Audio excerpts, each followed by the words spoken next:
안녕하세요. 반갑습니다. AP투자연구소의 이정열 전략팀장입니다. 금일은 4월 15일이고요. 현재 시각은 1시 4분을 지나고 있습니다. 자, 현대글로비스고요. 코드는 086280입니다. 현대글로비스가 지금 이제 기술적인 부분들을 좀 말씀을 해드리면 여기서 일단은 반등이 나온 부분들이 체크가 되죠. 여기 반등이 나오면서 주가 하락을 좀 제한시키고 있는, 하락을 방어를 하고 있는 모습을 좀 보여주고 있어요. 자, 위에 상단 부분에 매물대가 좀 있긴 있습니다. 여기 없는 건 아닌데, 그렇게 두껍다라고 할 정도로, 뭐 얇진 않아요. 얇진 않은데 뚫지 못할 것이다라고 하는 것들은, 아닌 것 같아요. 단기적으로 19만원까지는, 좀 이런 상태라고 하면 좀 올라가는 모습들을 좀 보여줄 수도 있지 않을까? 그런 생각이 좀 슬금슬금, 야금야금 좀 들긴 합니다. 자, 이전에 뭐 한때 애플카 관련 협약 소식이 좀 나와가지고, 주가가 조금 이제 혼란스러운 모습들을 좀 보이긴 했었는데 이 애플카에 대한 부분들을 조금 반납을 하고 주가를 기대감을 가졌던 부분들이 반납을 하고 지금 이 부분을 좀 지켜주고 있는데 이 부분이에요. 이 부분 당시에는 지배구조 개편이라든가 그룹에 좀 이제 중추적인 역할을 할 수 있지 않을까. 정의성 회장의 주주 최대 주주로서 뭔가가 이제 좀 시너지가 낼 수 있는 부분들이 이제 회사 입지가 그룹 내 입지가 좀 늘어나지 않을까.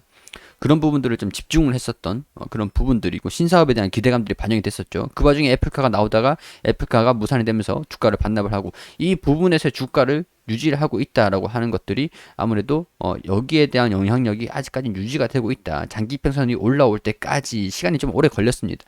오래 걸렸는데 이런 부분들이 지금 재료적인 부분들이 소멸이 되지 않고 유지가 되고 있다라는 것들이 되겠죠. 그렇기 때문에 어떻게 보면 지금 이제 이때 반영됐던 이슈들이 중고차, 그리고 배터리 리스, 그리고 또 이제 지배구조 개편, 그리고 로봇 관련, 이제 현대차의 그룹 내 의존도를 줄일 것이다. 신사업을 추진해가지고 줄일 것이다. 라고 얘기를 했던 부분들로 재평가가 받는 그런 요인들로 적용이 됐었던 것들이 아직까지 유지가 되고 있다라는 것들이 이탈을 하지 않고 반등이 나왔으니까, 이쯤 되면은 그렇게 좀 볼 수 있지 않을까라고 할 수 있는 부분들인 것 같아요. 일단 기술적인 부분들로 반등이 좀 나왔으니까 상당 부분에 좀 돌파하려는 흐름들이 이제 추세적인 전환이 좀 나아질 수 있지 않을까 그런 생각이 좀 듭니다. 현대글로비스 위치가 나쁘진 않은 것 같다라는 생각이 좀 들어요. 그래서 저는 여기 테스트 프로그램을 이제 한다라고 말씀을 드렸었는데 현대글로비스의 10주 정도를 시장가로 간단하게 모의 투자입니다. 모의 투자 따라하지 마세요. 전략적인 부분들을 제외하고 일단 시장가로 10주 정도만 간단하게 주문을 걸었습니다. 지금 실시간으로 체결이 됐어요. 10주 정도가 체결이 됐어요. 이게 또 나중에 추후에 어떻게 될지 전략적인 부분들을 좀 잡아갈 수 있도록 할게요. 계속 이제 사시기 좀 좋게 하기 위해서 조금 활용을 해보는 겁니다. 모의 투자기 때문에 여러분들 반드시 뭐 따라하지 마시라고 말씀을 드릴게요. 투자에 대한 판단은 여러분들이 직접 하시는 겁니다. 자, 그래서 일단은 저 같은 경우는 상승하는 흐름들을 좀 단기적으로 좀 보여주지 않을까. 그런 부분들을 베팅을 했습니다. 그러나 리스크는 있죠. 제가 비중을 엄청나게 크게 키우진 않았어요. 크게 매수는 하진 않았어요. 모의 투자인데. 자, 그 이유가 리스크에 대한 부분들이 어느 정도 있기 때문에 여기서 이탈을 하게 되면은 비중적인 부분에서 관리를 하겠다라고 접근을 한 것들이 되겠죠. 자, 일단은 여러 가지 재료들이 있는 상황들인데 체크를 한번 해보도록 할게요. 현대글로비스 그룹사의 핵심 위치로 점차 발전을 하고 있다. 목표가는 25만 원이다. 지금 18만 원. 25만 원이 말이 안 되는 부분들은 아니거든요. 왜냐면 그만큼 지금 저렴한 상황이니까 이 기업이 저렴하다. 그런 부분들 블록딜이 혹시라도 진행이 된다라고 하더라도 주가가 저렴하기 때문에 받아갈 사람들은 많다. 주가가 저렴하기 때문에 누구든지 물론 이제 블록딜에 대한 부분들이 주가 하락 제한을 시키는 것들은 제한적일 것이다. 그럼 그때 또 움직임을 보면서 또 대응을 하기 위해서 좀 중기적인 관점으로 가지고 접근을 한 거 되겠죠. 자, 현대차 그룹의 신규 사업 런칭이 올해부터 크게 본격화되고 있어서 핵심 계열사들이 역할 분담이 지속적으로 부각될 전망이다. 동사의 경우 현대글로비스의 경우에 모빌리티 전용 전기차 배터리 리스 수소 운반 산업에 진출이 확정이 된 상황들이고 2022년부터 사업 진행이 본격화가 예정이 되어 있다. 동사의 지분이 11% 보유하고 있는 현대 엔지니어링 상장에 따른 지분가치 재평가로 인해 연말에 이르러서는 동사의 기업가치 동반 재평가가 이루어질 가능성이 높을 것이다. 이게 지금 시장에서 바라보고 있는 그런 재료라고 할 수 있는 상황들입니다. 그리고 운송 섹터. 자, 운송 섹터 같은 경우에는 현대글로비스가 ESG 성과 단일 점수로 56점을 받았습니다. 뭐 이게 뭐 이 점수라는 게 통합 점수라고 하는 건데 여기서 지금 자체적으로 ESG 평가 기관 뭐 하는 거예요. 뭐 이게 이 소식이 어 그래 이걸 홍보해 드리려고 한 게 아니고 일단은 운송 섹터 안에 있는데 이제 비교 대상들이 페노션 HMM 뭐 대한항공 아시아나 이건 좀 제외할게요. 페노션 HMM이다. 근데 페노션이랑 HMM 같은 경우에서는 항공이 아니라 그 해운이죠, 해운 화물 쪽이죠, 운송 섹터. 이런 기업들은 다 이제 주가가 강세 흐름들을 보여주면서 올라갔어요.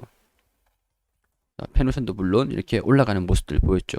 화물이 지금 괜찮은 상황이거든요. 화물 운임료도 수에즈 운하 때문에 뭐 엄청나게 올라갔었고 잠깐적으로 수에즈 운하 때문에 좀 잠깐 뭐 돌아가는 뭐 그런 비용들이 좀 있었죠. 근데 자체적으로 코로나 이후에 화물에 대한 부분들이 경기가 회복이 되면서 수익성이 개선이 되고 있다라고 하는 것들입니다. 운송 섹터 비교가 페노션 HMM인데 관련 종목들은 아직까지 다 올라가는 모습들인데 현대 글로비스 같은 경우는 아직까지 올라가지 못했다라고 하는 부분들이 제가 그래도 저렴하네, 아직까지는 저렴하구나라고 말할 수 있는 부분들이 좀 되겠죠. 자, 지금 정유선 회장 등 대주주가 7.5%가 현대모비스를 들고 있는데 글로비스를 29% 들고 있습니다. 공정거래위원회에서 이제 대주주 요건으로 법적으로 과점 구조를 뭐 법적으로 제재를 하는 부분들이 이제 20% 가까이 좀 낮아져요. 20%로. 그렇기 때문에 이 10% 가량이 정리가 될 수 있다. 아니면은 합병을 하든가 아니면은 뭐 출자를 하든가 현물 출자를 해가지고 뭐 교환 수합하는 형식으로 뭐 진행이 되든가 그런 부분에 이슈가 있는 부분들이긴 한데 블록딜도 2015년도에 블록딜을 한번 진행을 했었던 전력이 있기 때문에 30%였던 거를 20%그 30%로 낮추기 위해서 대주주 요건을 낮추기 위해서 자 20%였는지 30%였는지 볼게요. 자, 일감 몰아주기 규제 대상에서 총수 일가의 지분율이 30% 이상인 상장사에서 20% 이상의 상장사로 확대가 된다. 자, 지금 30% 이하로 이전에 좀 떨어졌기 때문에 그걸 블록딜을 진행해가지고 10%를 매각을 했었습니다. 그리고 매각한 게 29.9%였는데 이걸 지금 10% 정도는 더 매각을 해야 된다. 20%로 낮추기 때문에 19.9로 맞춰야 된다. 그렇기 때문에 블록딜을 한 전례가 있어요. 없는 건 아닙니다. 뭐 엘리엇이 투자를 하고 있어서 어쩔 수가 없었다. 뭐 그런 얘기들이 있었지만 뭐 합병 그런 얘기들은 옛날부터 계속 나왔었죠. 그게 이제 현대 엔지니어링이 상장을 하면서 이런 부각이 좀 되지 않을까. 블록딜을 진행하다라고 하더라도 주가가 저렴하기 때문에 하락은 제한적일 거고 사업구조 개편에 그리고 이제 지배구조 개편. 만약에 얘네들이 현대모비스랑 합병을 또 한다 그런 얘기들이 좀 나온다라고 하면 현대글로비스 입장에서는 굉장히 긍정적인 소식들이 좀 될 수가 있겠죠. 그런 부분들을 한번 기대와 우려가 같이 있다라고 할 수 있는 게 되겠죠. 자, 일단은 6,622억에서 8,554억으로 전망치가 좀 상향이 돼 있는 부분들인데 추정치가 좀 떨어집니다. 단기 순이익 같은 경우에는. 그래서 EPS가 16,165원, 15,942원으로 추정이 되는데 PER이 11배 수준이라는 거죠.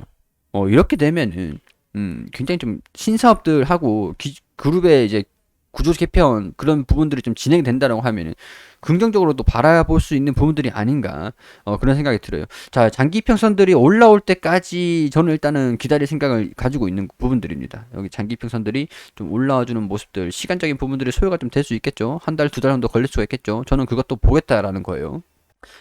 단기적으로 좀 이제 주가 하락을 한다라고 하면은 리스크에 대한 그 평단 관리를 계속 할 거고 비중에 대한 부분들도 계속 관리를 할 겁니다. 자, 일단은 이거를 뭐 이해를 좀 돕기 위해서 진행을 하는 부분들이니까 여러분들이 저를 보고 매매를 진행하시라고 말씀드리는 게 아니고 저는 간략적으로 객관적인 그런 견해들을 브리핑을 드리는 거예요. 그렇기 때문에 투자에 대한 판단은 여러분들이 해주시고 앞으로 이런 것들을 좀 활용을 해가지고 여러분들한테 좀 이해를 돕기 위해서 활용을 좀 해볼 수 있도록 해보겠습니다. 그리고 우리 AP 투자연구소에서 김명재 소장님께서 매일매일 무료로 종목을 추천드리고 있습니다. 검색창에 AP투자연구소라고 검색하시면 상단에 홈페이지가 나옵니다. 홈페이지로 들어오셔가지고 여기 무료 추천 종목 게시판에 들어오시게 되시면 매일매일 종목을 추천드린 게시판들이 확인이 되시죠. 자, 여기 4월 9일 금요일 무료 시청 종목 게시판으로 들어오게 되시면 우리 통상적으로 이제 장전에는 뉴욕 증시가 어떻게 진행이 됐는지 설명을 드리고 9시가 되면은 종목을 추천해 드립니다. 원익큐브 현재가 6,200원, 1차 목표가 6,385원, 손절가 5,800원.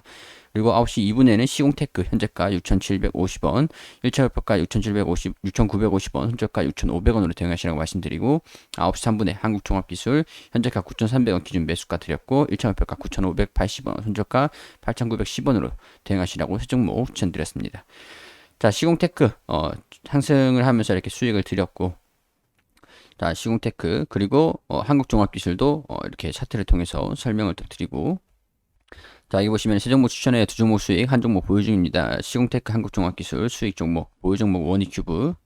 이게 단타에 대한 그런 개념이다 보니까 매수가, 손절가, 목표가 잘 지켜주시라고 당부를 이렇게 또 드리죠. 자, 이렇게 유의사항들 안내를 드리고 있으니까 참고를 하셔가지고 반드시 좀 보시길 바라고요.